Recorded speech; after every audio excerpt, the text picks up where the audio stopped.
It is now time to experience the buzz, a podcast that takes an inside look at amazing people doing amazing things. Get ready for some great conversation that will be fascinating, educational, and inspiring. We will also leave room to help small businesses in a big way. Now, here's your host, entrepreneur Steve Buzzard. Welcome in, everybody. It is another edition of Experience the Buzz. That's right, I'm your host, Steve Buzzard. So glad we could do this again, and we're getting on a roll, man. It feels good.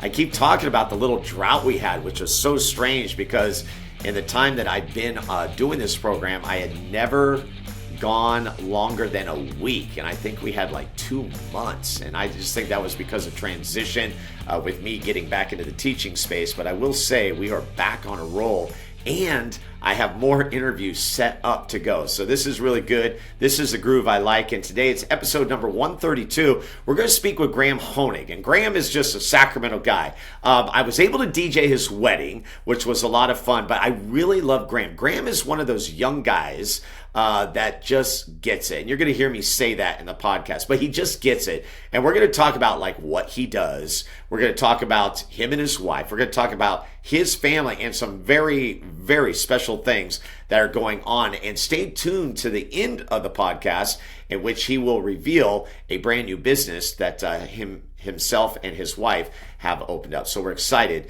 to hear about that. But now it's time for What's the Buzz. So if you tuned in last week, I mentioned this. There's going to be a new podcast, and it is a new space that I'm very excited about.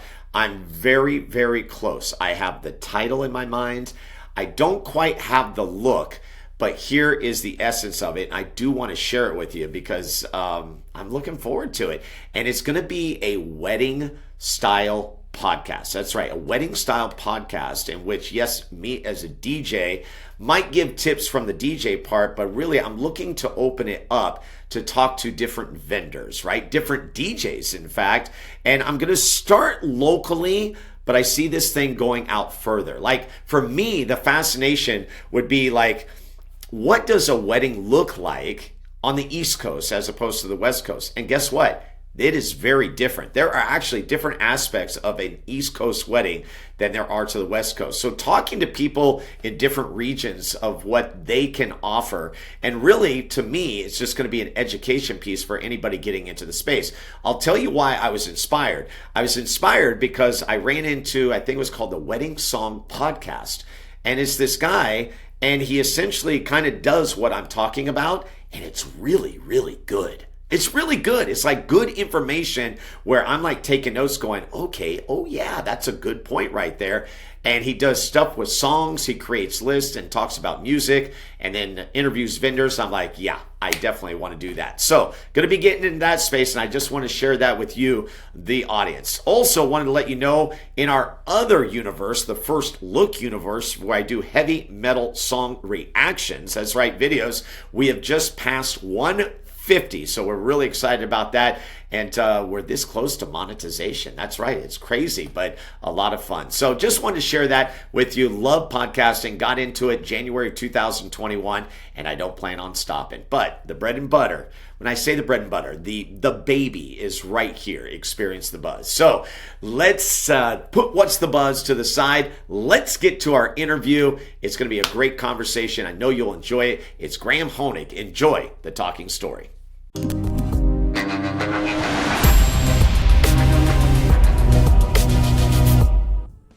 And welcome in, everybody. It is another edition of Experience the Buzz. So glad you could join us as we talk people of Sacramento. That's right. Usually entrepreneurs, small business owners, sometimes it's just personalities. And I think our guest today, he's got all three wrapped up in one. That's right. I'm talking about Graham Honig. He's a young guy, and I was very excited to bring him on because I was telling him before I jumped on is that he was actually part of the inspiration of me getting into the podcast space. He had kind of dabbled in it a little bit on the YouTube side. And so, Graham, welcome to the program. It's good to have you. Thank you, Steve. Yes, this is exciting. This is awesome. This is my first podcast I've been on as a guest, and I've only hosted, I don't know, a handful myself. So this is, new territory. So let's dive into that. Let's start first of all with your 9-to-5 job, because usually when someone's doing a YouTube or they're doing a podcast, that's usually going to be the side hustle, right? If you can get the side hustle part of it, which I mean getting paid, which usually is not the case when you're doing a podcast or YouTube. But for the 9-to-5 that pays the bills, takes care of the family, what is it that you do? So yeah, I run business development for a tax credit consulting firm. So for business people listening, they may have heard of the employee retention tax credit. That was one big popular one due to COVID that was around for the last year or two. So we handle tax credits and incentives like that, but our main bread and butter is with a R&D tax credit that we do for businesses of all sizes, ranging from big public companies down to small mom and pop shops. Okay, and so, I told you before because you studied finance at Santa Clara. So just a little background on Graham. Graham went to St. Ignatius, he's local, went on to Jesuit, big lacrosse player, went off to Santa Clara, studied finance, got married, and we'll talk about that because the wedding was epic because I got to be the DJ, but it had a very special touch to that. That's right. I'm giving you a little teaser there. But when we talk finance, I am open to you to say, man, I don't know a lot about finance and investing. I'm curious of where that passion came for you. Like, where was the seed planted where you're like, yeah, I love finance? Yeah, so I think if I'm being completely honest, I didn't have much of an idea of really what I wanted to do when I got to college. I was just like, oh yeah, I want to be successful. At the time, I was like, I want to make a lot of money, and I want to, be in business, whatever that meant. And at the time, I had no idea. Very naive going into college. I thought if you had a biology degree, the only thing you could do was become a doctor. Later realized, that wasn't the case when all the people with biology and math degrees were beating me out for finance jobs that I was applying to, and I was like, oh, okay, so it doesn't work like that. But so I picked that major in college, didn't know much about it, and I think as I went on, I have one of my best buddies who lives down in San Francisco now. He has a true passion for investing in finance, and he understands it better than anyone. So he started to really kind of pique my interest of how you evaluate a company, how you invest in the stock market, what different strategies there are, and I think once you get into it, and I apologize, do you mind if I let my dog out? One sec. Okay, it is the dog.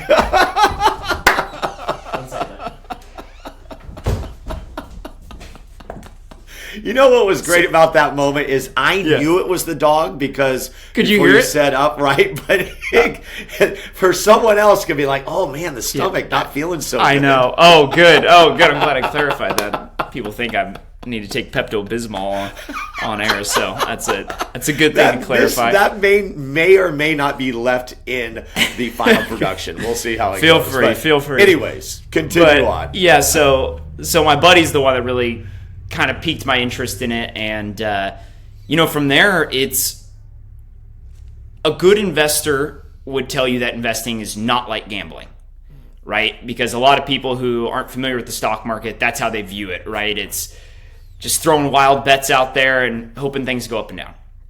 A good investor would probably tell you it's not like gambling because, at the end of the day, you're analyzing companies, you're taking equity ownership in real companies that are producing real revenues, and you're trying to capture real cash flows. But as I feel like as you get further down the rabbit hole of investing, at least I start to view it more and more as gambling, right? In the sense that, it's not like chess where you have all the information in the game.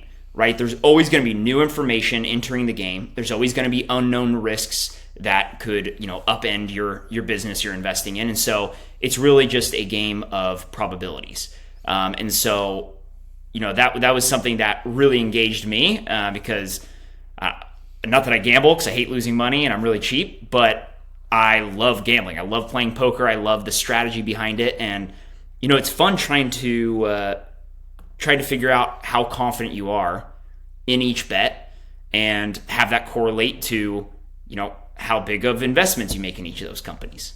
Something that I didn't do very well in when I was first kind of started I've been trying to get better at.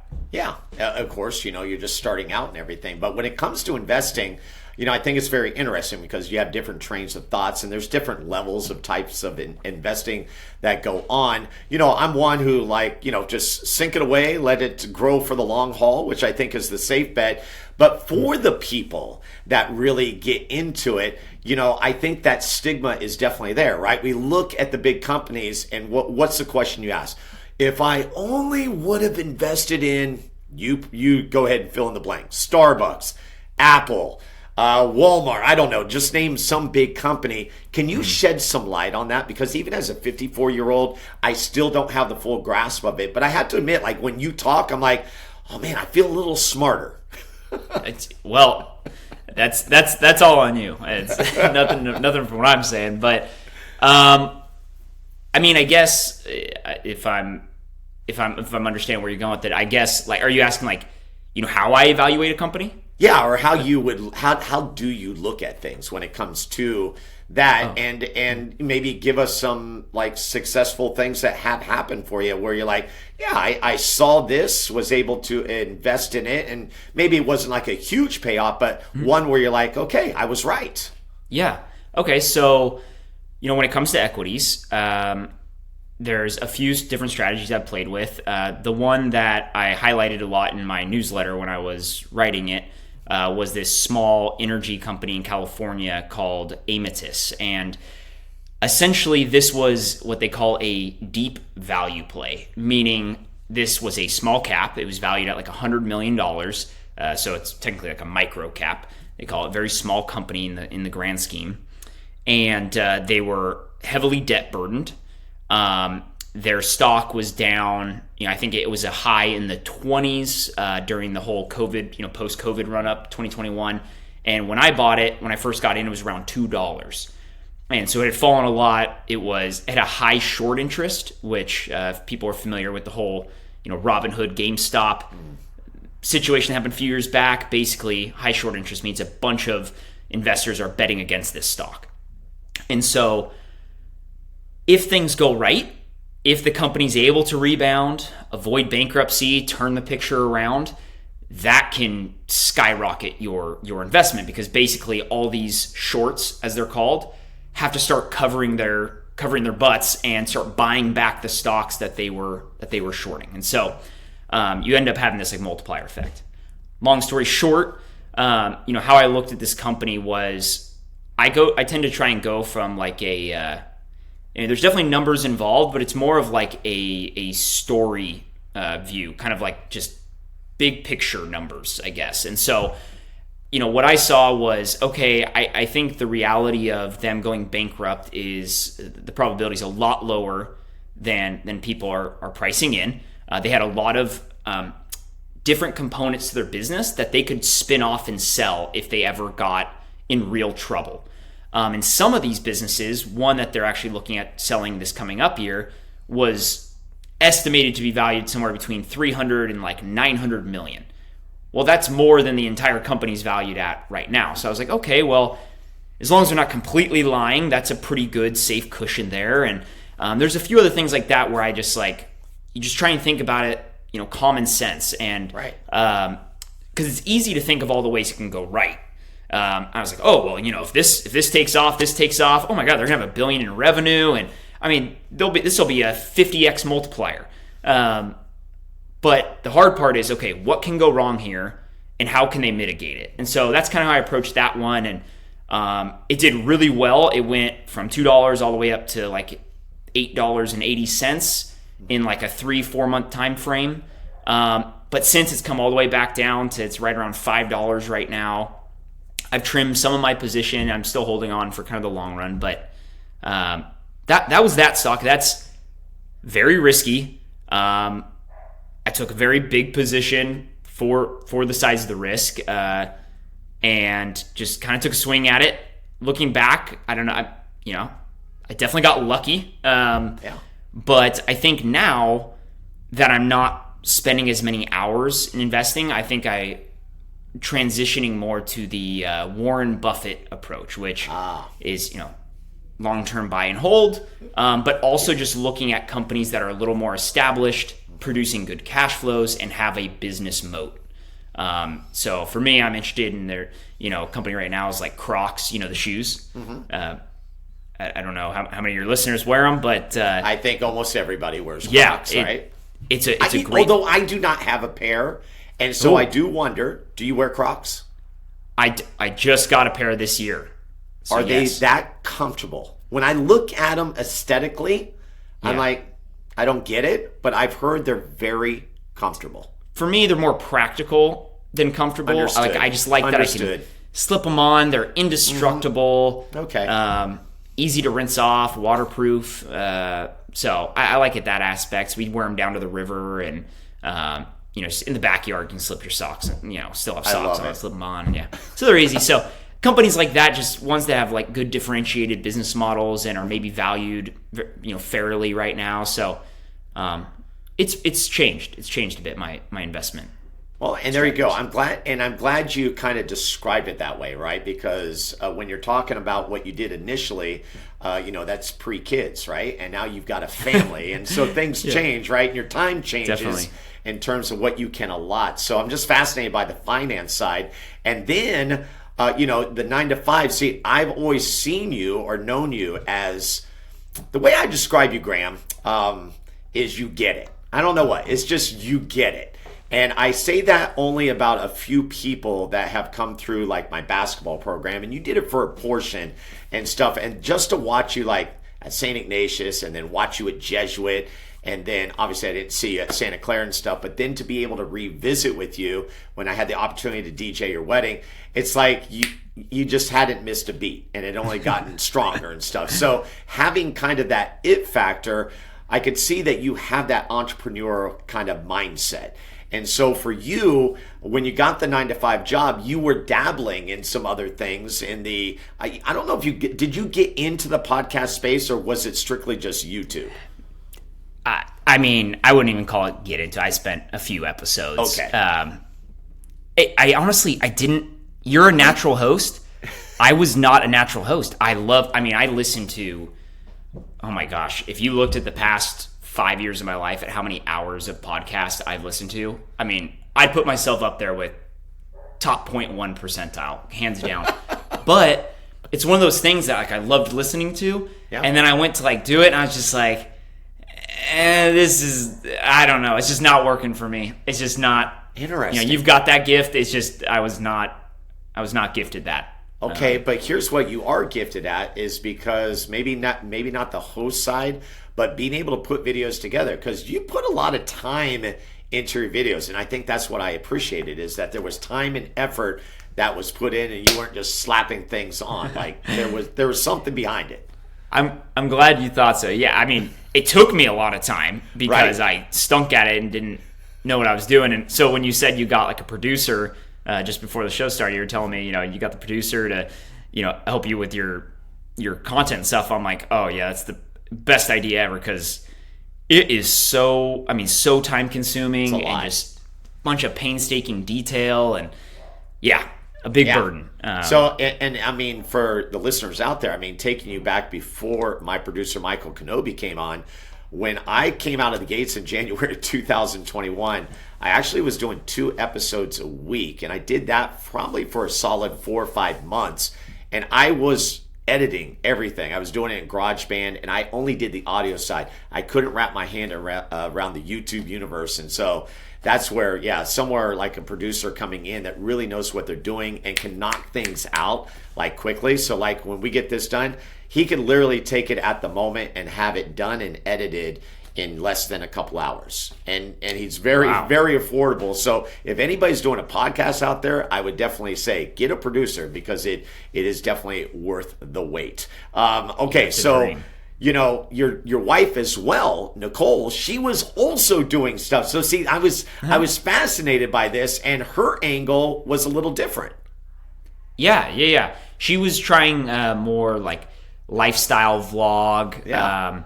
Started to go kind of down the rabbit hole of, or not rabbit hole, but toward the topic of kind of self-help and maybe religious-oriented content, and I think she kind of I think for both of us, it was kind of the reality of it wasn't as glamorous as we thought. From the outside, it seems like, just do your day-to-day things and happen to video it. And maybe you can make millions. That's easy.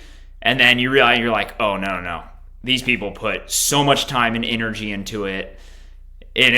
So she did a few, I can't remember how many episodes she did, but she did a handful and ultimately just kind of phased it out as well. So, and that happens. I mean, that happens. You kind of come and go and stuff. But I will say what you guys did was great. And it was just cool because, again, it was part of I wasn't, like I say, thinking YouTube, but I was thinking definitely the podcast arena, and I was very excited about that. And I know we had multiple conversations about it.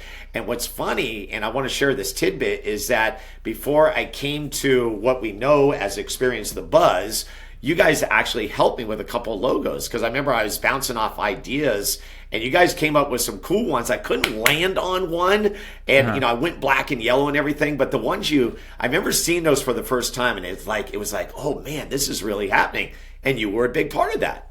Well, sweet. Yeah, that was mainly Nicole. She's the graphic she's the designer of the bunch. I love that. So we are speaking with Graham Honig. He's a Sacramento guy. You were born here, right?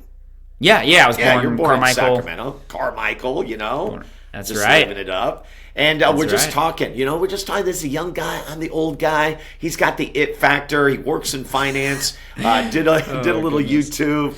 And so that's why I wanted to bring him on. But what we want to do is we want to talk about something I know he wanted to share with the audience. And we're going to be doing that after the break. And I got some other questions for him as well. And then, of course, I want to talk Sacramento with him because this is a podcast about Sacramento. Not afraid to say that. You can see gear. I got the Kings gear on and everything.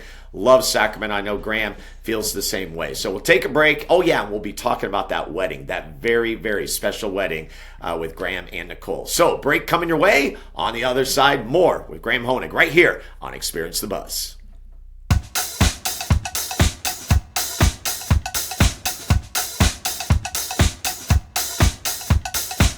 Well, I hope you enjoyed that first segment there with Graham Honig. We got more around the corner. Just want to thank our sponsors responsible for being a part of this program. My original two, I got to give it up for them, Troy Rousey and Joe Green. I featured them in episodes 25 and 26. We told their story, but they have been with me since day one. That's right. 916-769-6807. I actually remember the number. That is the number to dial if you want to get your hands on the best beef jerky in the nation. That's what I'm calling it. It's really good. I'm talking about Joe Green and Pit Boss Jerky. They got 11 different flavors. We've always mentioned that there is a flavor named after the show. Before that came around, my favorite flavor is raspberry apple chipotle. So that number I gave you is Joe Green's number. You can actually talk to the master and let him know that you want to order some beef jerky, and he'll take good care of you. Also, as I said, Troy Rousey, he is with R5 Print. And R5 Stitch and Print, and they do a wonderful job. They do apparel, you name it, logo screening, banners, you name it, they do it. That's right. And what's great is they have a graphic designer. Her name is Grace. She is in-house and will help you with any kind of logos or just kind of giving you ideas. She's done that with me quite a bit for a couple of projects that I had put together. And so I'm very thankful to Troy and Joe. And then, of course, we want to mention our brand new sponsor, and that's MiKimo's. That's right, barbecue and catering, and it's run by co-owner and, yes, producer of this program, Michael Kenobi. The best way to find them is right on Instagram. Just go MiKimos, which is spelled MIKIMOS _ barbecue, BARBECUE. So they just did their first event at the beginning of November. Business is getting good. Make sure you get that, on your checklist of great barbecue and catering. They'll take really good care of you. Okay, there we have it. The sponsors are in the books. Now it's time to get back to the conversation. Once again, it's Graham Honig on the program. Like what you hear so far? Make sure you never miss an episode of Experience the Buzz by clicking the subscribe button now. This podcast is made possible by listeners like you. Thank you for your support. It means everything. Now, back to the show. All right, once again, a big thank you to our sponsors. You heard from them, and now it's time to hear more from Graham Honig. My name is Steve Buzzard, and this is episode number 132. I've been doing the podcast since January of 2021. Yes, it was my COVID, I guess, gift of getting back into broadcasting. And we talked a little finance in the first segment. And now I want to open up the second segment with the special day. And the special day was you and Nicole getting married. That obviously is special, right? That's the biggest moment in your life before kids come along, of which now you have one and another on the way in March. But you guys got married on September 5th, 2020. And it was at Rancho Murieta. And do you remember why it was special? I mean, a lot of reasons. After getting rescheduled like 4 or 5 times, having to cut our guest list in half. After all of that craziness, we had to host the dancing in our backyard of the house we had just bought like 2 months before. And I think the morning of the wedding, we had completely gutted our house. And the morning of the wedding, we had the deck finished. The flooring went in. I think the countertops, it was all like the morning of the wedding. It was nuts. Yeah, but, so think about it calendar-wise, everybody, right? March 2020. September was just kind of that cusp of just coming out. There were still a lot of rules in place, but we were able to have a beautiful wedding. And the special part of it, outside of Graham and Nicole actually getting married, is where my wife and I got married. And so the special moment for me, because I had not been to the spot since we had gotten married, because my father-in-law lived up there, but he passed away. I think he's been passed away now. Gosh, I think we're going on 12 or 13 years. So it had been a long time since I've been at Rancho Murieta. And I stood in the spot that my wife and I got married. And that's exactly where, it was just where I had my music ready for you guys. I was going to say that's where you got married, but you guys got out on the golf course. You guys got married. So it was just special all along. And like any wedding, I was like honored to be a part. And these are extra special because obviously I've watched you grow up as a kid. So it was just good to see that all come together. And it came together nicely. Like even the party at your house was great too. Well, yeah, Nicole and I are convinced that you could make anything feel like, the best party in the world, because it makes a difference when you not only have a good DJ, but a good MC. The master of ceremonies, that is key, because it makes just every little piece of the event flow to the next. There's no awkward silences or people are wondering, where do we go to the cocktail hour now? What do we do? And you killed it. You killed it as usual. I'm sure all your listeners are aware of that, but if they're not, best DJ and MC in the world right here. You are the man, and I will pay you later. I wanted to let you know that I actually have an idea. I'm going to start a wedding DJ podcast. Wow. I'm pumped. Right on. What's that going to entail? Well, here's the thinking. Experience the buzz. Like I said, no shame in saying this podcast is about Sacramento. If it gets out to people and it affects people outside of Sacramento, that is great. But I want it to be about Sacramento. And then I have a segment called First Look. That's my reaction video segment, which I don't know if you've caught that, but we've done about 150 episodes of that. And I just react to heavy metal, new heavy metal. It's great stuff. A lot of fun. A lot of fun. Like heavy metal music? Heavy metal music. Yeah. So heavy metal. So I'm the old school guy. And my producer, Michael, he's a big heavy metal, but he's the new guy. So he sends me all the videos. I watch them. I react. We give it a grade. It's that fun. Oh, I love it. It's so cool because it's really taken off. So that's been great. But the wedding DJ space, I looked into podcasts. There's not much out there. And I'm like, okay, this is it. This is the one that I think could appeal nationally, maybe even internationally, of talking from a DJ standpoint about different aspects of the wedding. So it could be interviews with different kinds of vendors that talk about what they do. Yes. Yeah. It could be different DJs, or it could be solo podcasts where I'm simply just kind of giving tidbits of, here's how I run a ceremony, or here's how I do a cocktail hour or a reception. So what do you think? Yeah. So I got That's some meat on the bone? bone? I think it's definitely I would have to guess it's a pretty small niche in the sense, I don't know how big the wedding DJ community is, but I feel like it's a very monetizable audience as well, because if you had, even a few thousand, dedicated wedding DJ or other wedding vendor listeners, you're going to have a lot of businesses that want to advertise to those specific niche audience members. And that's what I'm thinking right there. Yeah, and to kind of shed the light on that. So let's take Experience the Buzz. Experience the Buzz does have sponsors. So I have local sponsors. This show breaks even, okay? And it's just because of the passion. I just love doing it. It's nice to have sponsors, but even if I didn't have sponsors, I would still do it, right? It's great. First look, we are actually very close to monetization on YouTube, which I never understood that part, but Michael has educated me on that. So that's we're like right on the cusp, but that's good. We're going to keep that going. With the wedding DJ space, I do agree. I think that is something that could definitely open up and probably do something, because we could do the podcast part and the YouTube. I'm sorry, I'm going down a rabbit hole with you as a guest. I apologize. I love it. No, I love business, so I love hearing new things people are starting, and I think that one could be a good niche, as long as you can target your audience members. That'd be sweet. So let me ask you. You said you're big on podcasts. What are your top podcasts? What do you listen to? Ooh, okay. So business realm. There's one called My First Million. Okay. And I think it's them and the All In podcast are probably the two biggest business podcasts out there. And theirs is all about entrepreneurial stories. So the one I was just listening to today, they had the guy who founded Native Deodorant, the all natural deodorant.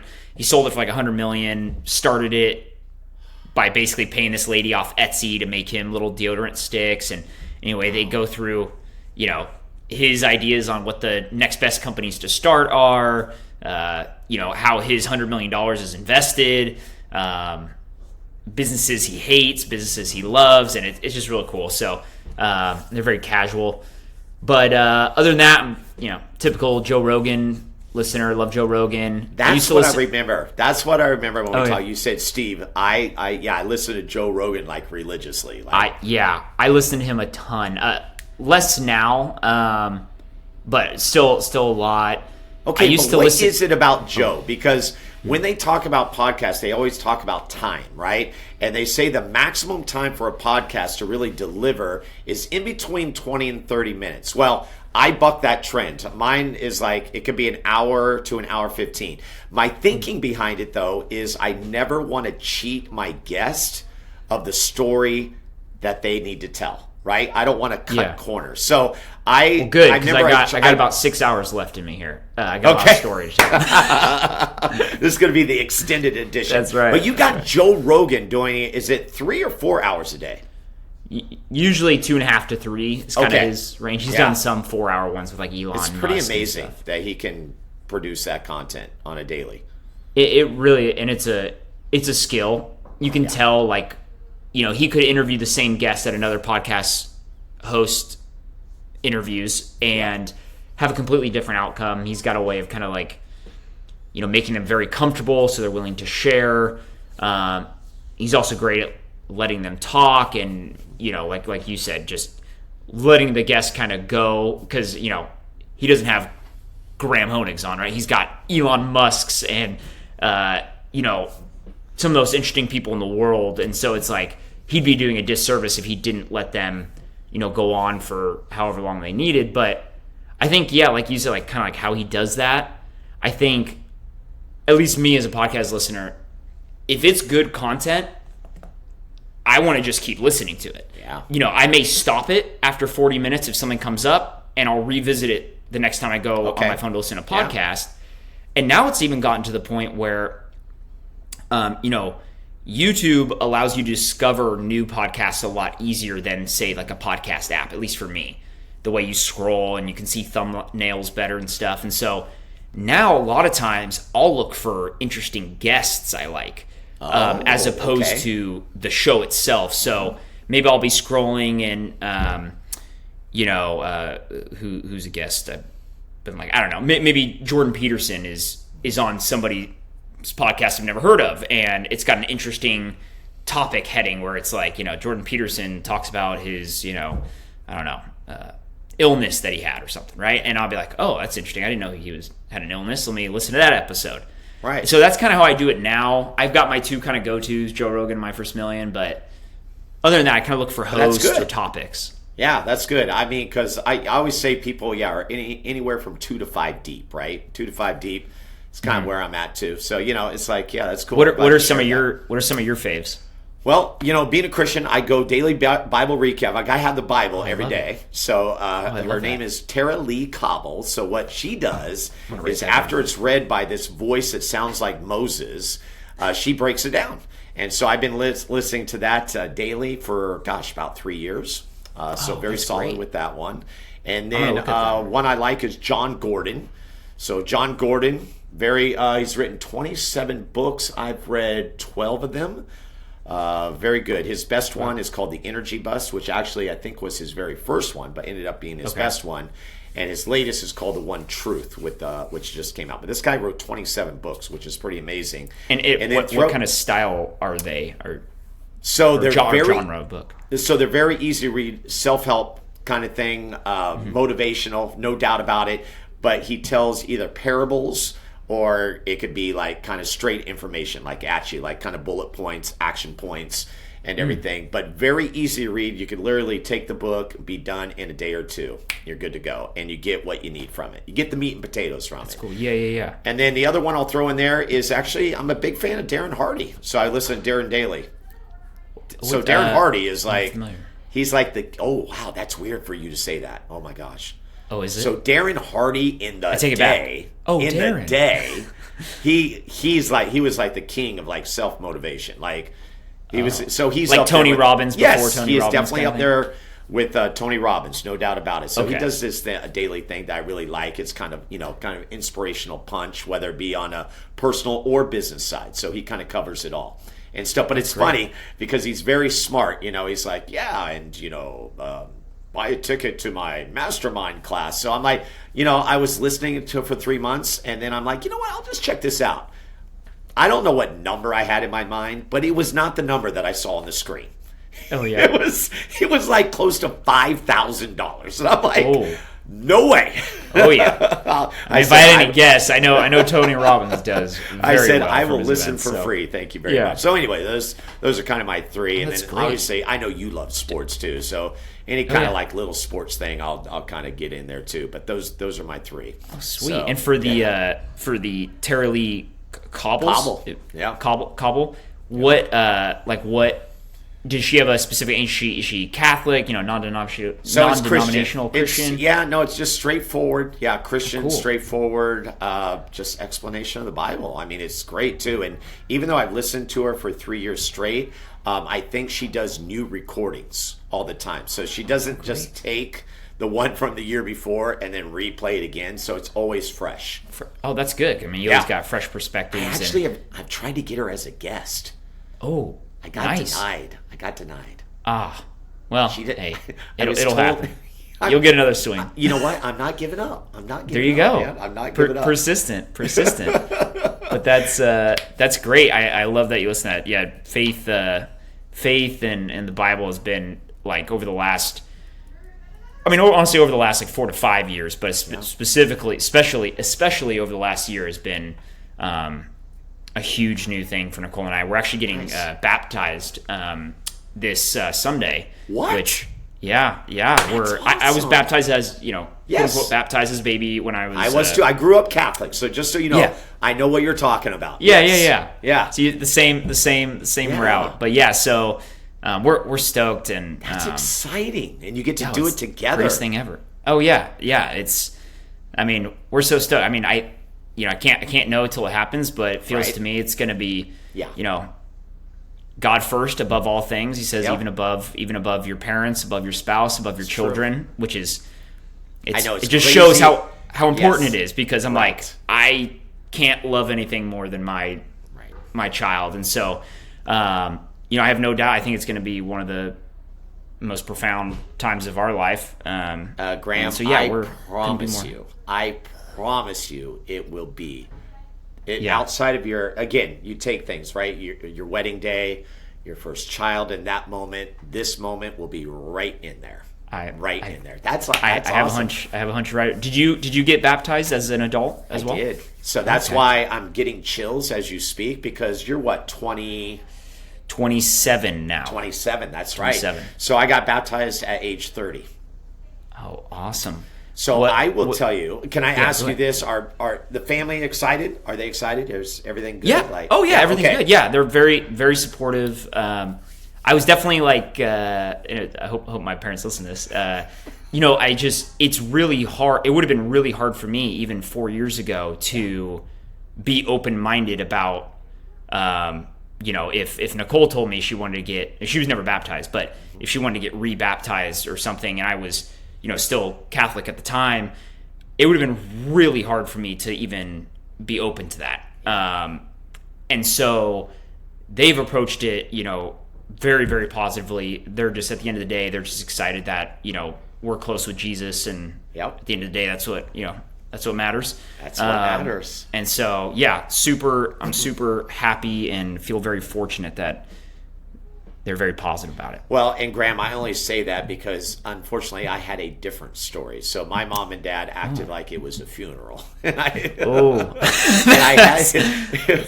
know what? I just made sure that when I was in the water and I was getting, dipped backwards and stuff, I didn't look at them, because I just looked at my family, and I'm just like, okay, that's what it's all about. And you know what? All it was is, I just don't think they understood, right? Because it was like, well, Steve, you were baptized as a baby. I'm like, yeah, but I didn't know what happened as a baby. And here I am proclaiming to let you know that I love Jesus and he's a part of my life. This is a good thing. Yes, yeah. Right? So that's, anyways, it took some years of conversations, but we finally got to a place where it's like, okay, they understood. And so anyways. Yeah, and it's hard to blame them, because they're taking as much passion in their religious perspective, just in a different avenue, and so it's hard to kind of break that. But it's funny though how quickly things can change, because even a few years ago I was talking with my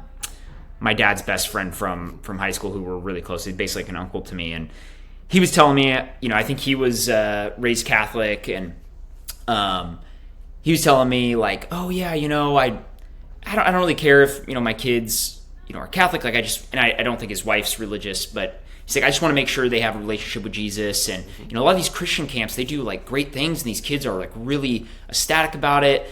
And I remember thinking, I was like, yeah, but that's not cutting it. And then it's like, oh wait, when you read the Bible, you realize, like, straight from the mouth of God, all that matters is, the one way, the one truth, the one way to heaven, salvation is Jesus. And so it really kind of is like, oh, okay, I guess I'll accept that. And then it kind of changes a lot of things. You're like, well, if he's just the one way, then you start looking at different organizations and stuff, and it kind of changes all your perspective.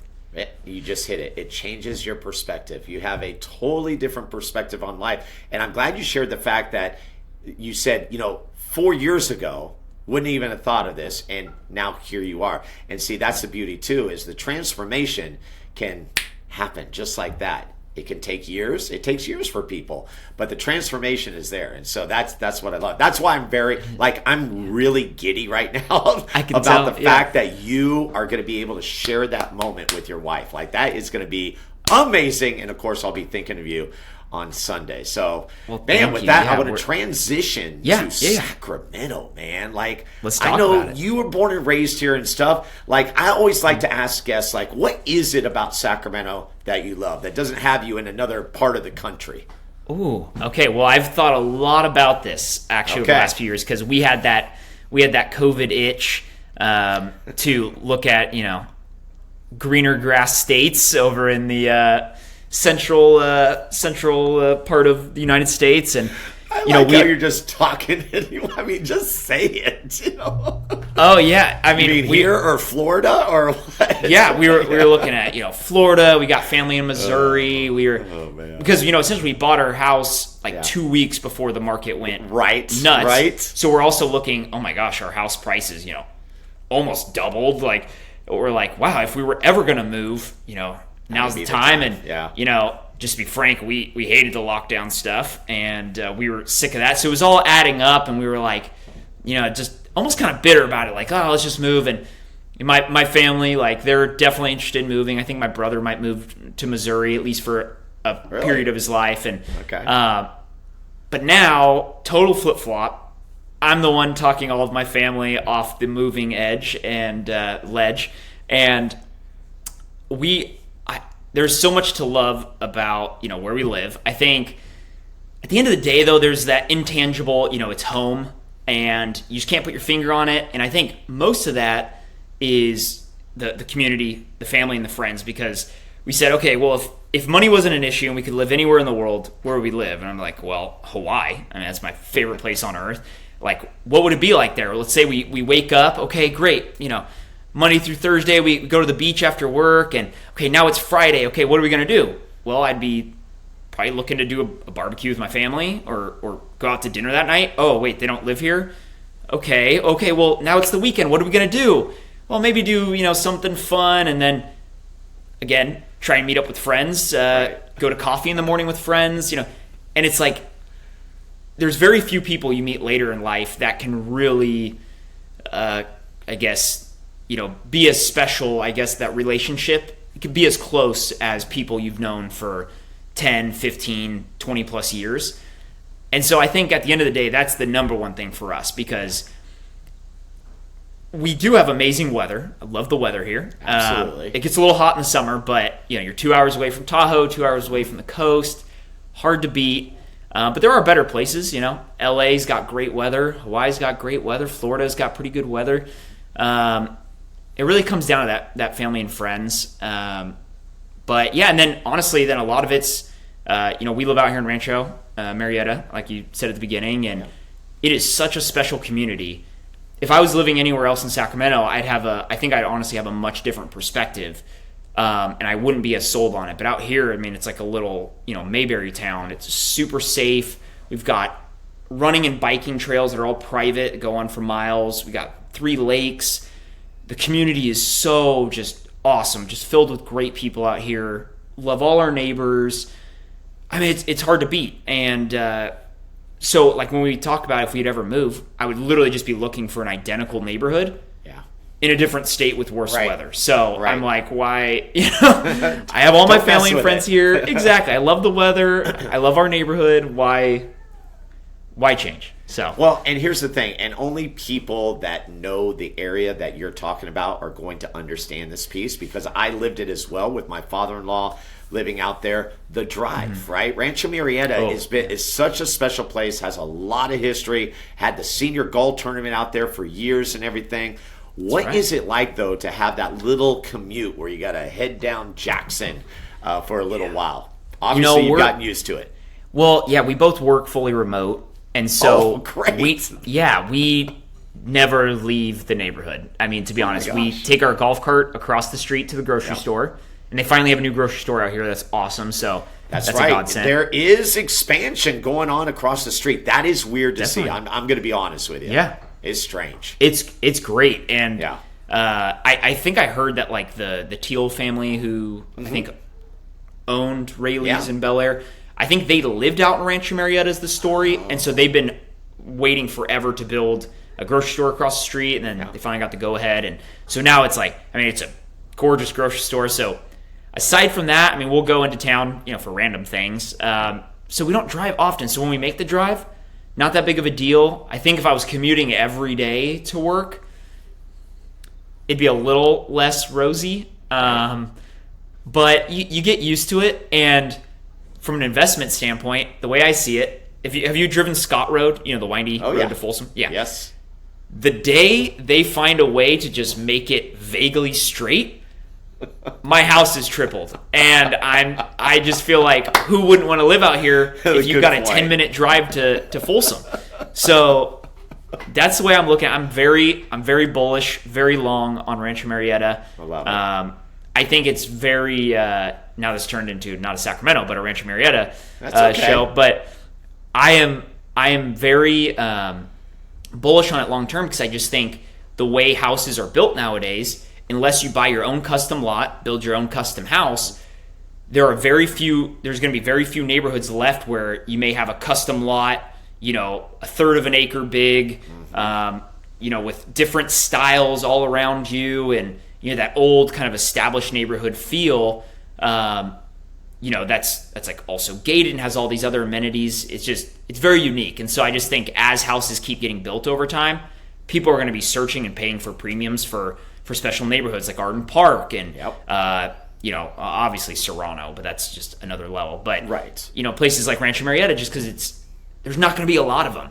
It's just a lot of them are going to be those very much more, tract style homes. Nothing wrong with them. But I think a lot of people yearn for the custom it's feel, that special community, and it's on such a big scale for at least Rancho Murieta, and so you don't feel like it's too big, but it's not too small. It really is kind of that perfect size when you think about it. Like, I remember the roads and stuff. We would ride bikes and obviously play golf there and everything and stuff, and it's a nice layout. The golf, and the golf is awesome for me. I heard that's the other thing I left out because it turns golf into from like a chore that would likely just irritate my wife, because I'd be like, hey honey, I want to go golf this weekend, and I'm gone for 5 hours, 6 hours by the time you account for driving.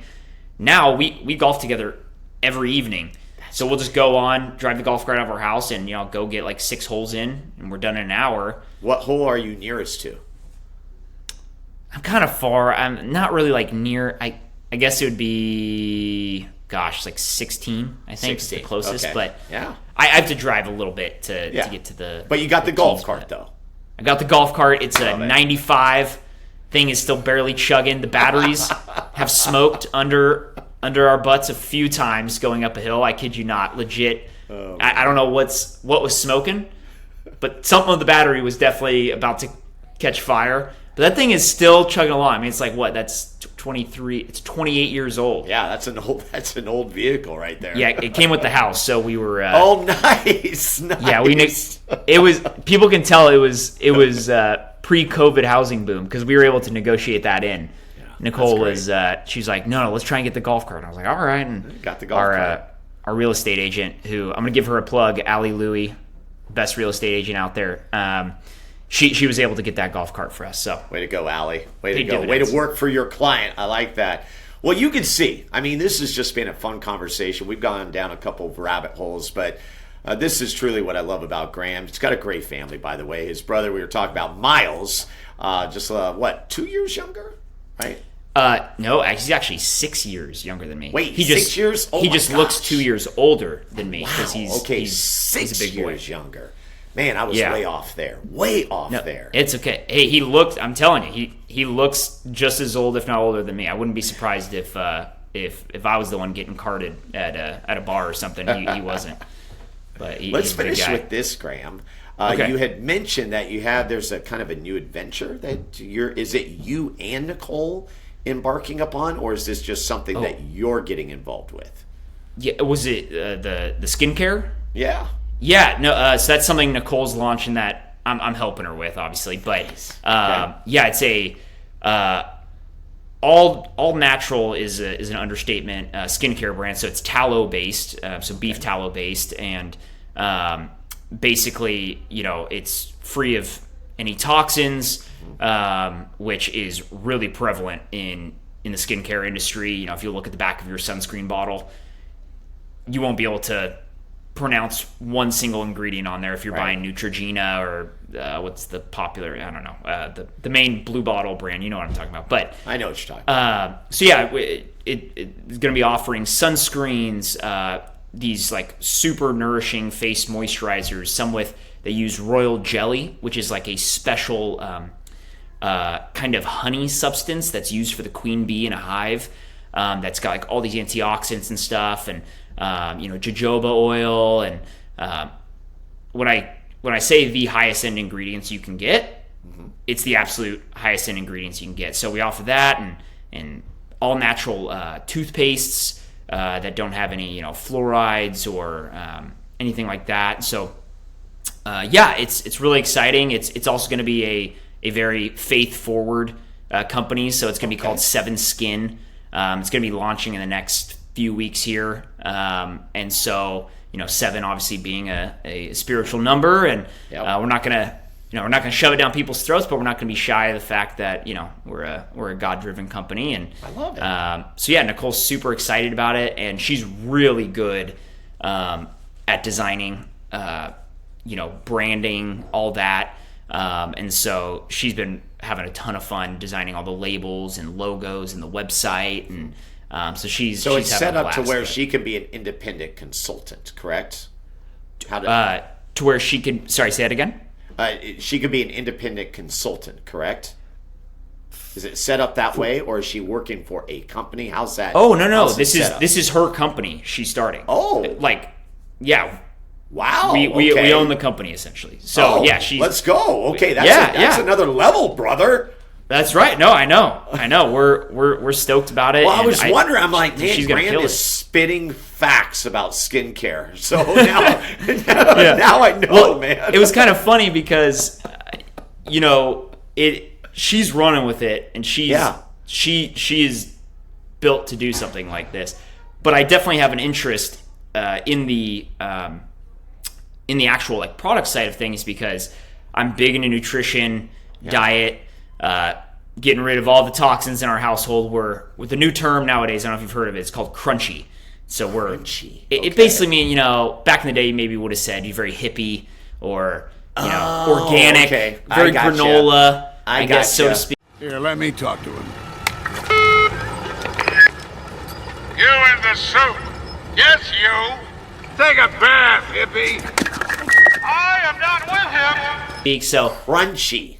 yeah, crunchy. I like my only soap product is a bar of tallow-based soap that is literally just tallow, lye, and water. That's the only ingredients, and I'd recommend it to anybody. It is we'll be selling those too.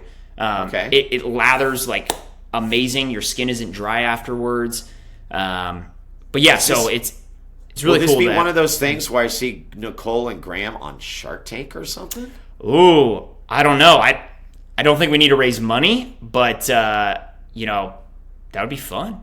But no, I don't think we'd ever do something like that, because I don't think we don't need to raise money. Experience, though. Yeah, it'd be fun. It'd be fun. Yeah. But no, we've got lucky. I think it'll be That's great. fairly low capital to start. And Okay. like I said, Nicole's an operator. She is I joke around with her all the time. She's like Miss Effective is what I guess Mrs. Effective is what I call her, because she's Mrs. Effective. She's they always joke if you want something to get done, whatever, or men will talk about getting something done, and women will go and do it, kind of thing, and she embodies that. So I think she's gonna kill it. So I'll send you some free samples once it's out. Love it. Yeah, for sure. And then you can send me the information too, and we'll drop it in the show notes, as they like to say. Oh, yeah. Yeah, I'll tell you. Yeah, Oh, sweet. I will Yes, help that's a you fun- promote.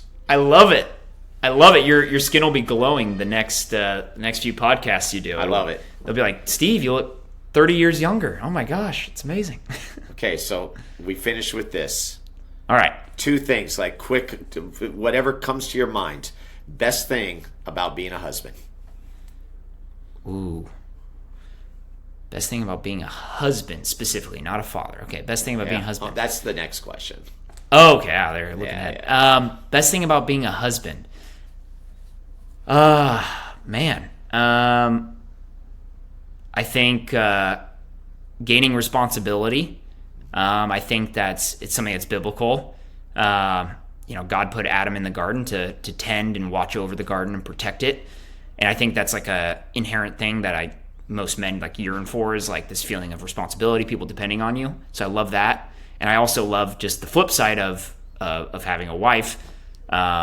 She has made me, not to get too corny, cheesy, emotional here, but she's made me just 180-degree different person, and has really helped me with all of our journeys, whether it's financial or faith or whatever. So that's my answer.